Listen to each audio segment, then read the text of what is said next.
Good evening, everybody. A little bit of an impromptu live session this evening.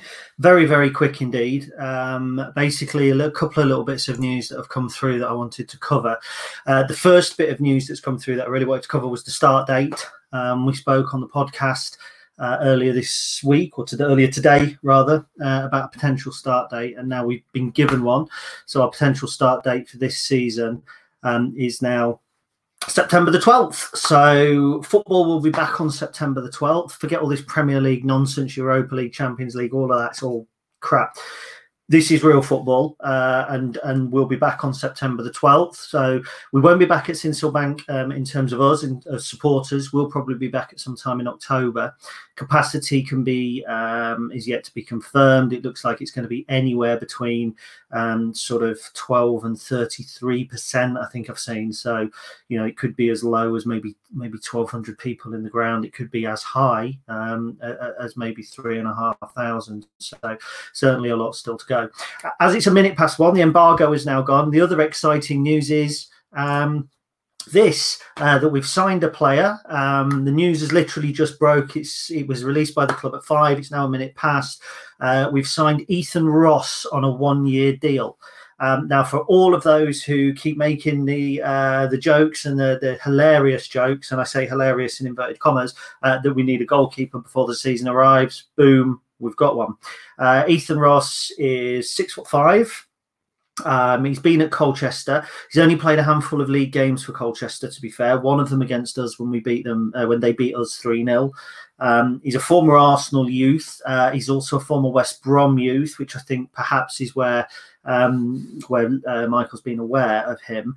What I would say is when you look at young Ross, 23 years old, not really played a lot of senior football in the Football League. I think he's played 4 games for Colchester, as well as a handful of Football League trophy games. He's played some National League with Maidstone, and he's had 2 full seasons with Worcester and Redditch on loan from West Brom as well. My gut feeling here is that what we've signed today is our second keeper. At 23 years old, I think he's young enough still to be classed as potential. We've not gone and plucked Colchester's first choice keeper from them. That was Dean Gherkin, who you may remember from Ipswich a couple of years ago when we beat them in the FA Cup when we were a non-league side. So I've got a feeling that we've signed a young player here who's going to put pressure on an eventual first-team goalkeeper. I do wonder if with the goalkeeper we're waiting for the market to settle down before we sign somebody who's maybe 26, 27, 28. I might be completely wrong. We might also go down the loan route. But from what I've read on the press release about Ethan, he's had a conversation with Michael Appleton, and he's well aware that he's not going to be the only keeper at the club, and he's going to have to fight for his place, etc. So I think what we've done here is we've actually signed a promising young keeper, 6'5". He's got the right height and the right build.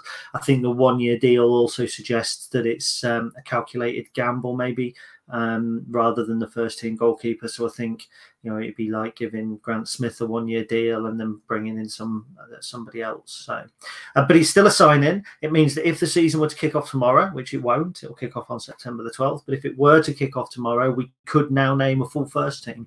We could now put out 11 players and substitutes, more or less, and be, I say, competitive. We don't know because of some of the new signings. We don't know how they'll settle in. But very, very interesting indeed.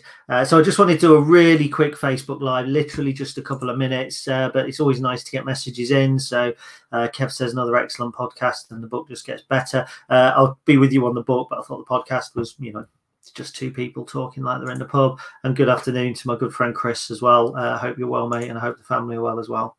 Thank you for watching this. As always, everything will go on to my YouTube channel, which I'll put comments somewhere about how you subscribe to it. Apparently, it's the thing that you do when you do all this media stuff now. So, so yeah, for a Friday, there's your bit of news. There's the third signing of the summer from other clubs, the 4th professional deal that we've handed out this summer, if you count young Sean Ruffin as well. So that's 4 in. Still plenty to go. There's Pete Bog there. Pete, I hope you're well, mate. Still plenty to go, still plenty to look forward to, but we do now have a goalkeeper. So if we do suddenly get the league sprung on us, what do you know? We're in a position to start. So it's great news. Look, have a good weekend. If anything else happens, you can guarantee that I'll write about it. I'll go on video about it. I'll talk on podcast about it. And eventually you'll decide which one you're going to follow and ignore the rest. I'm now going to have a vegetarian dinner that I'm told looks like pulled pork that's come out of a tin. I'm a little bit unsure about this, to be honest. I might have to bugger off to the chip shop when she's not looking. Have a good weekend, everybody, and stay safe. Oh, don't forget your face masks. I've got my Lincoln City Schnood because it's the only thing that will go fully over the beard.